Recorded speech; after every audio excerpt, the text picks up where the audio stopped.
اللہ واقف ہے تمہارے درد سے۔ اللہ جانتا ہے کون سا دکھ تم نے آنسوؤں میں بہا دیا اور کون سے دکھ کو خود میں ضبط کر لیا۔ اس نے دیکھا ہے تمہارے دل کو ہزار ٹکڑوں میں ٹوٹ کر بکھر جانا۔ وہ بھولا نہیں ہے تمہاری اذیت ناک طویل سجدوں کی کیفیت کو۔ یقین کرو تمہاری دعائیں سنی جا چکی ہیں، تمہارے صبر کا صلہ بھی لکھا جا چکا ہے۔ اب تمہیں تمہارے یقین کے معجزے دکھائے جائیں گے تاکہ تم جان سکو کہ مخلص دل اختتام میں ہمیشہ جیت جاتا ہے، اور تقدیریں تو اللہ کے ایک اشارے پر بدل جایا کرتی ہیں۔ جب جب آپ کا دل بے وجہ بے چین رہنے لگے تو سمجھ جائیں کہ اللہ رب العزت عرش پر آپ کو یاد کر رہا ہے۔ اللہ جانتا ہے آپ کس طرح سارا دن مشکل سے خود پر قابو کر کے رات کی تنہائی میں ضبط کھو بیٹھتے ہیں۔ اللہ نے دیکھا ہے آپ کو جب نماز کے دوران اللہ کی موجودگی کا احساس پا کر آپ زار و قطار رونے لگتے ہیں۔ اللہ نے دیکھا ہے آپ کو اللہ کی رضا کے لیے اپنی پیاری چیز کو قربان کرتے ہوئے۔ جس طرح آپ اپنا بنایا ہوا آرٹ پہچانتے ہیں نا، اسی طرح اللہ بھی اپنا بنایا ہوا آرٹ سمجھتا اور پہچانتا ہے۔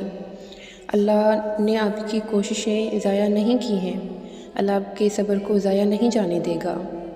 وہ آزمائش میں ڈالتا ہی تمہیں یہ یقین دلانے کے لیے ہے کہ تمہارا کوئی نہیں ہے اس ذات کے سوا۔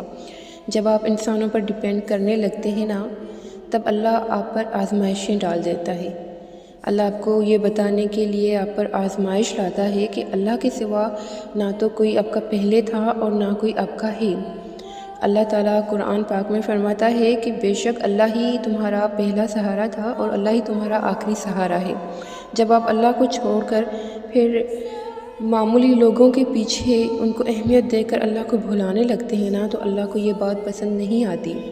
پھر اللہ آپ کو اپنی طرف لانے کے لیے آزمائش آپ پر لاتا ہے۔ وہی انسان آپ سے دور کر دیتا ہے جو کبھی آپ کا غرور ہوا کرتے تھے، وہی لوگوں سے آپ کو دھتکار ملتی ہے، وہی لوگ آپ کو ٹھوکر لگا کر چلے جاتے ہیں۔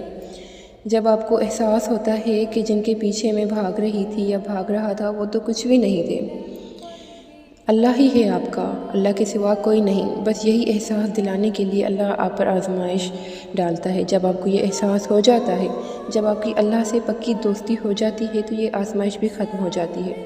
پھر وہی لوگ وہی چیزیں آپ کی طرف خود ہی چلی آتی ہیں جن کے پیچھے کبھی آپ بھاگا کرتے تھے۔ اللہ ہی ہوتا ہے جب کوئی نہیں ہوتا، اللہ ہی سنتا ہے تمہیں جب کوئی نہیں سنتا۔ میں نے کہا میں بہت تھک گئی ہوں، مجھ سے نہیں ہو پائے گا، یہ سب کچھ ناممکن لگ رہا ہے۔ جواب آیا، اور بے شک میرا اللہ ہر چیز پر قادر ہے، جو چاہتا ہے کرتا ہے۔ ہمارے لیے مشکل ناممکن ہے، رب کے لیے مشکل ناممکن نہیں ہے۔ میرا رب ہر چیز پر قادر ہے۔ اللہ تعالیٰ کبھی بھی تمہارا برا نہیں چاہتا۔ میں نے پل بھر میں زندگی کو بدلتے دیکھا ہے، میں نے دعا کو پورا ہوتے دیکھا ہے، میں نے اپنی زندگی میں کرامات ہوتے دیکھے ہیں۔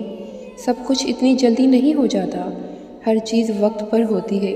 بس تم انتظار کرو اور تم بھی بہت جلد دعائیں قبول ہوتے اپنی آنکھوں سے دیکھو گے، اپنی زندگی کو کرامات کی بدولت بدلتا دیکھو گے۔ بس یہ ہو سکتا ہے کہ تمہاری آزمائش کی یہ آخری گھڑی ہو، اس کے بعد جیت تمہاری ہو، یہ تمہاری آخری جنگ ہو۔ کچھ چیزیں نصیب اور حقیقت دونوں میں نہیں ہوتی، لیکن اللہ پر توکل اور یقین سے سب ہو جاتا ہے۔ وہ فرماتا ہے تم صبر کی انتہا کر دو، میں معجزوں کی انتہا کر دوں گا۔ اور جب اللہ تمہارے دل سے کسی کا خیال نہیں نکالتا تو وہ اس کو تمہارے نصیب میں لکھ دیتا ہے۔ اللہ کبھی تمہیں تکلیف میں مبتلا نہیں کرتا اور نہ ہی وہ تمہیں تکلیف میں دیکھ سکتا ہے۔ اس لیے جب تمہیں کوئی چیز ستانے لگتی ہے تو وہ اس کو تم سے دور کر دیتا ہے۔ جب تم خوشی کے ذریعے اس تک نہیں پہنچ پاتے نا، تب وہ ایسے حالات پیدا کر دیتا ہے کہ تم اس کی طرف دوڑے چلے جاتے ہو۔ وہ تمہیں بھلے اس سے محبت نہ ہو مگر اس کو تم سے اتنی محبت ہے کہ وہ تمہیں خود سے دور جاتا ہوا نہیں دیکھ سکتا۔ اللہ تمہارے ہر غم سے واقف ہے، تم ایک دفعہ اس سے التجا تو کرو۔ عبادتوں سے بھی زیادہ اس کو ندامتیں پیاری ہوتی ہیں، وہ ڈھانپ لیتا ہے۔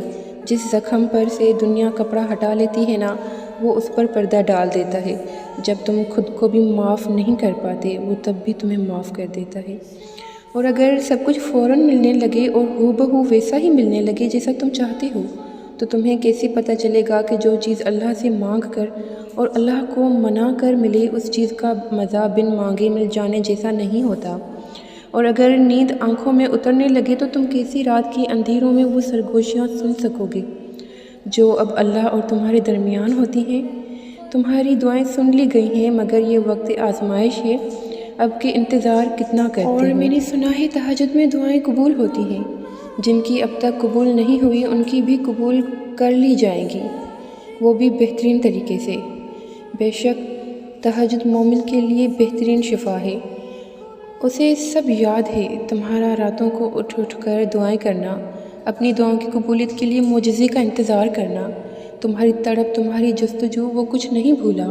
وہ عنقریب تمہارے لیے معجزہ خاص کر کے تمہاری من پسند چیز تم سے ملوا دے گا۔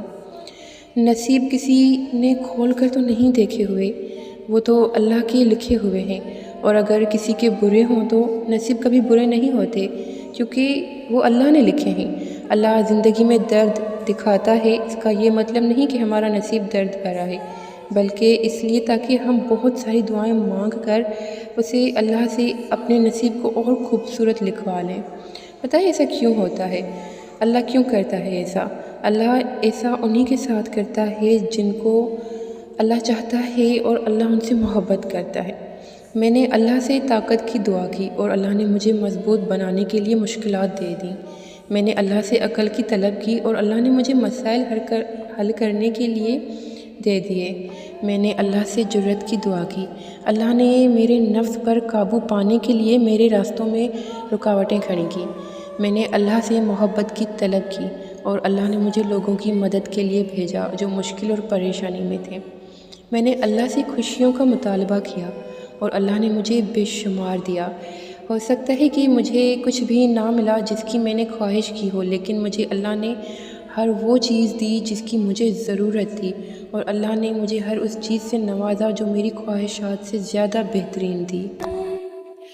ساعدني يا رحمن اشرح صدري قرآن